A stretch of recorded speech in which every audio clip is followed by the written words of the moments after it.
I think I'm safe in saying that there wasn't a dry eye in the house after that song, one of the highlights of the festival, and our thanks to Michael again. Last but certainly not least was event number 55, given by infamous Newsnight presenter Jeremy Paxman. Talking about his recent book, Empire, What Ruling the World Did to the British, Paxman captivated and gripped another sellout crowd, exploring the dizzy heights the empire once scaled and the influence the empire's had on today's society. Here's a clip of Jeremy from his talk. When we were filming the television series that accompanies this book, we went to... Wake up! Don't feel you have to.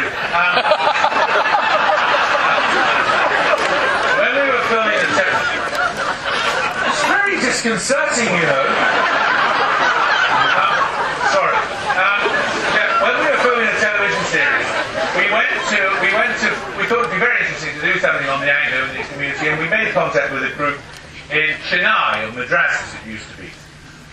They were immensely nice, and they said, well, you must come, we're having a tea party, you must come. So we went, and it was just before Christmas, and they had a little three-piece band, two chaps on the guitar and a chap on the piano. And as we went in, they struck up "Congratulations," from notably associated, of course, with another Anglo-Indian, Cliff Richard. Anyway, we went in, and rather embarrassingly, there was a little speech made saying, you know, we are very honoured and pleased to have with us a group from the BBC, blah, blah, blah. And with a sinking feeling, I realised I was going to have to say something. So I said, are you paying attention? I said, well, thank you very much for having us. It's been marvellous.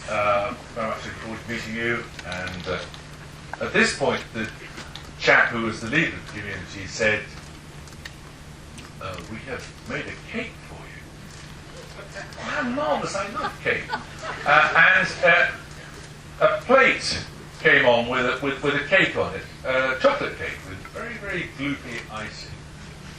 And I said, chocolate cake, my favourite, how wonderful.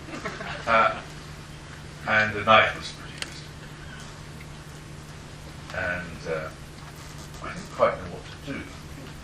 So, as a hush fell upon the hall, I took the knife and I cut into the cake, thinking Honor was satisfied then when it made the initial incision. And the man stood there with his arms crossed, waiting. What to do? So I then made a second incision, and thinking then it was all over. Bear in mind there's one plate with the cake on it. And he clearly wasn't satisfied. And as we stood there in this awkward silence, he finally reached into the cake and pulled out a slice. Now, there's one plate. So I put my hand forward and he put it down on the plate, on my hand. And so I ate it. I then had this gloopy butter icing, I can't remember, this gloopy icing all over my fingers. And this man was standing there rather awkwardly like this. And you know when you do those things, you can't understand quite why you did them.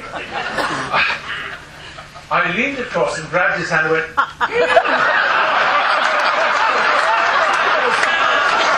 was acutely embarrassing. He must have thought standards had slipped more than somewhat in the old country. It really did finish the festival in some style. To catch videoed interviews of Jeremy Paxman and Michael Gove, check out the Chalke Valley website where they will all be available. So sadly the time has come. Chalke Valley History Festival 2012 has come to an end. With over 15,000 people pouring into Wiltshire this week, it has been a roaring success. Thanks for all your tweets and feedback generally.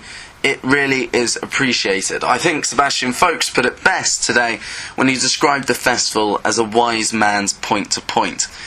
But CVHF does not end here. Do keep checking the festival website for more podcasts, interviews and photos from yours truly, but more importantly for information on next year's festival. The sun might be setting on CVHF 2012, but 2013 promises to bring an even bolder and bigger festival to Chalke Valley. So, until next year, it's goodbye and good night from me. Thank you.